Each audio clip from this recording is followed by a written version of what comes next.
Hey there everyone, welcome back to the Main Street Garden. Today we're going to be taking on part 2 of the corner garden remodel. So sit back, grab some popcorn, and join me for the replanting process. Let's do a quick recap of where we're currently at. So earlier we planted a whole bunch of hydrangeas over here, and then we expanded this way.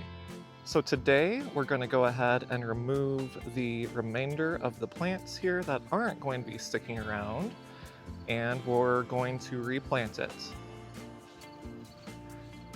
I'm going to do a time lapse for you guys because I don't think you want to watch an hour of me rooting around in the dirt. So without further ado, let's give it a go.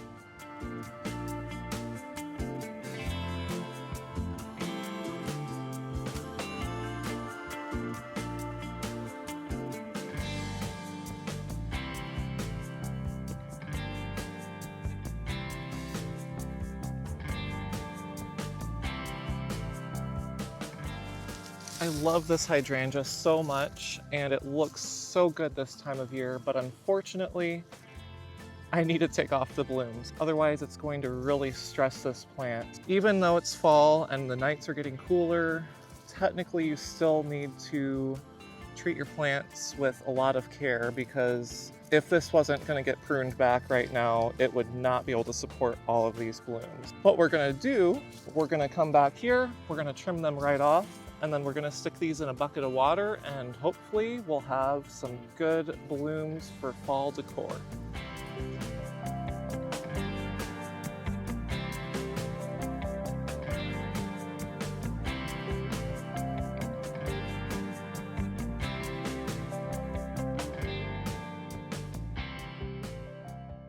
Check out this multicolor goodness. Wherever the sun hits, it gets that pinky color. And then below, you get this beautiful green, almost lime.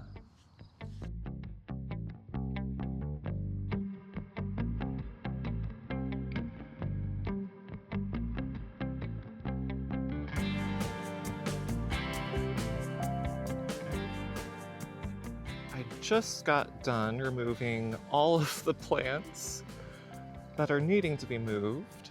These are the ones that are remaining, obviously the hydrangeas that we just planted. And then I'm leaving the mums, as we discussed. I'm a little bit worried to move those in fall. The oriental lilies can stick around, and then I'm leaving the magnolia tree that I had planted this spring until next year. It won't stay in this garden bed, but I'm worried that I'm gonna kill it if I move it this fall. And then I'm thinking this rose bush might get moved yet, but we'll see.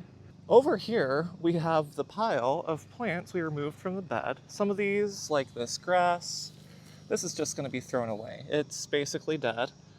We have the sedum, which is looking really healthy. We have the Zinfandel hydrangea. This is the phlox that was growing in the corner of my bed for a few years now. That plant is so well established. I'm going to be planting a new variety of coneflowers, so these are going to be going to whoever wants them here in the community. Over here we have the Millennium alliums, and then we have the silver mound.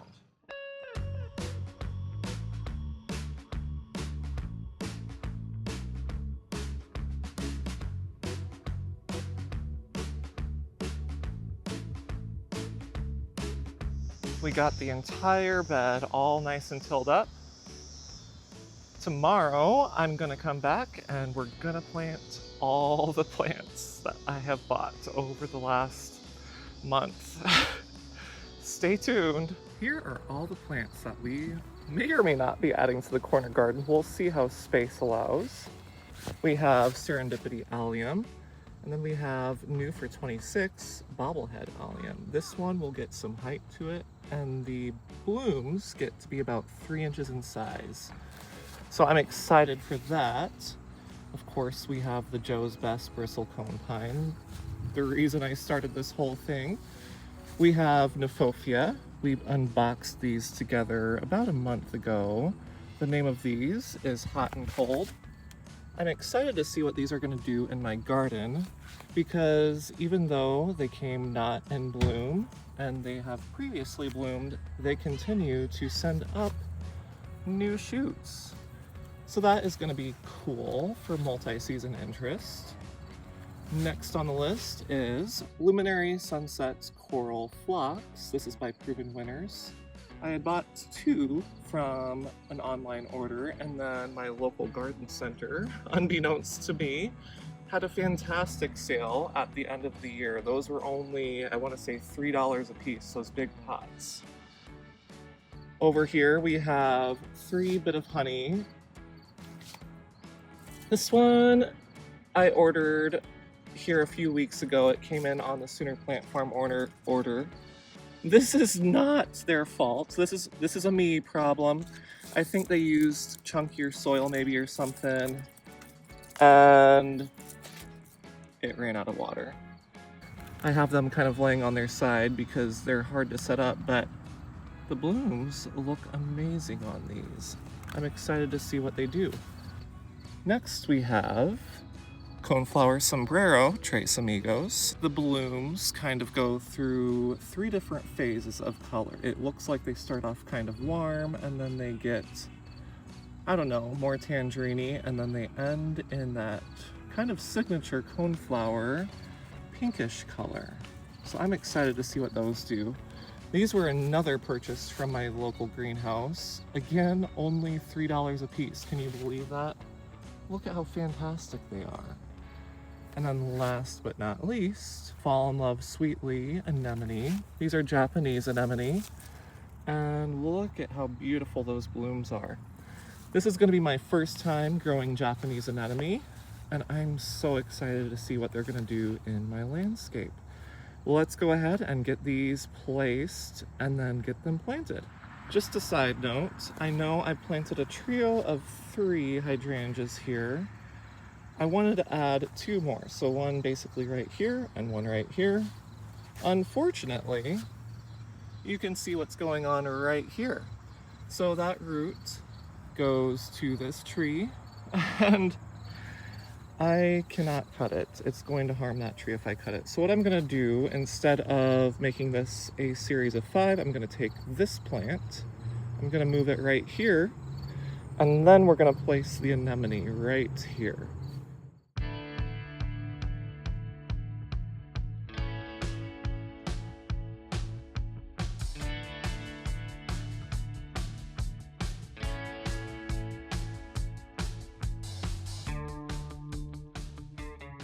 This hydrangea has now found its new home. The same rules apply when you're transplanting anything as it does when you're planting something fresh. You always want to make sure that the top of the soil line matches the soil line that is existing in your flower bed. Now let's go ahead and get the rest of this laid out.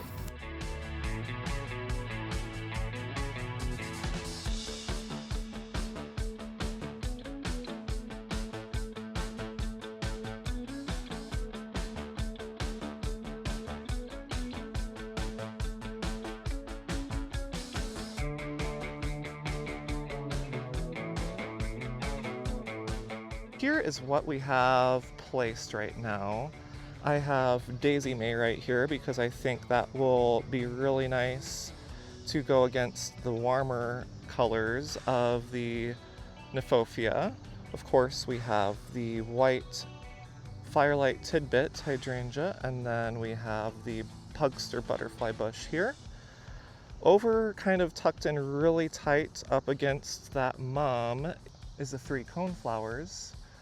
Again, that mum is going to move. Don't worry too much about the spacing right now because things are still going to shift in this space here.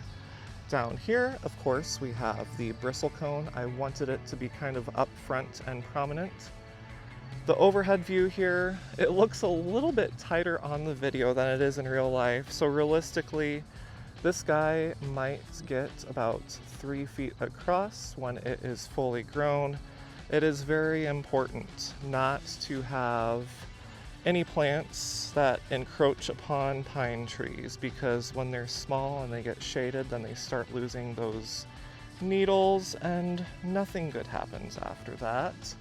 So I'm being very careful with this guy. It was a long time coming, and I don't want to complicate things by overcrowding it, which I have a tendency to do, honestly.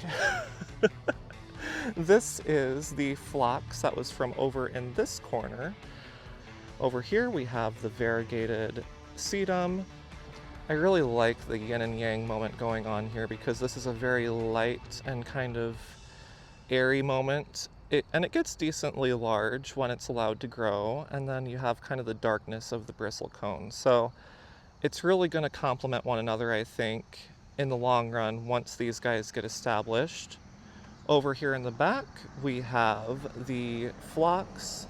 There are 4 of them in here. I usually like to only do groupings of 3 plants, but I think this one is just going to be kind of a sacrificial victim once the hydrangea in the corner over there grows. We will end up with 3 eventually, and maybe once that bush gets really large, I will just pull out that phlox and either give it to a friend or find a different home in the landscape for it. Moving on over to the other side of the corner garden, you can see that we have the hydrangea line up here.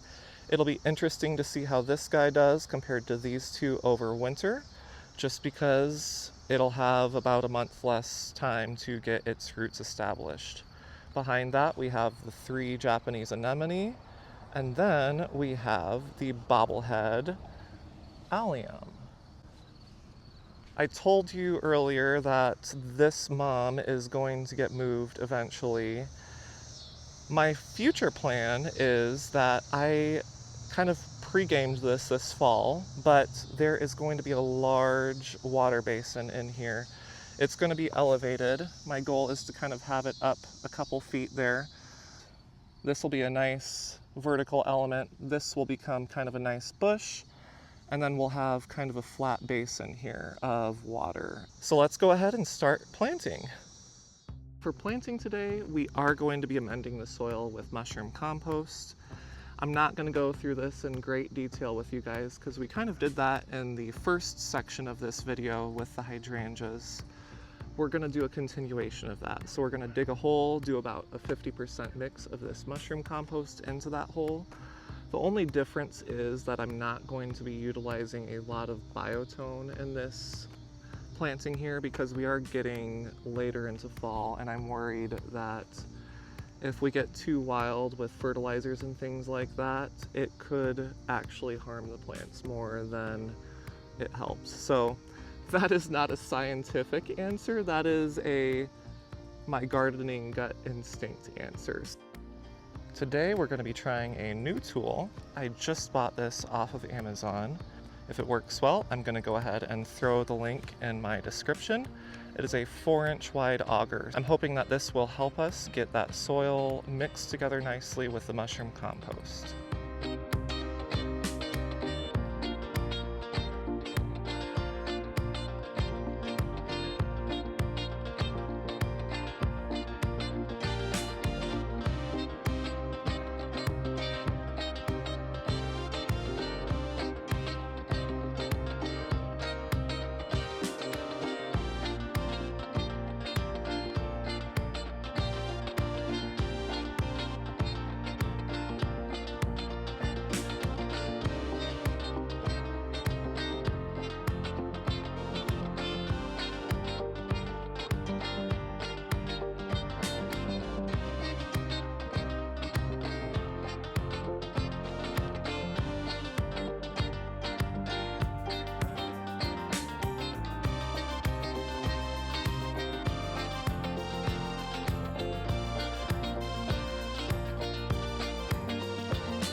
We just got done planting the last of the perennials in the corner garden here.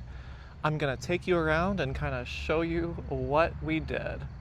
Starting in the corner, we have the moved Let's Dance Sky View, and then behind that we have the Japanese anemones.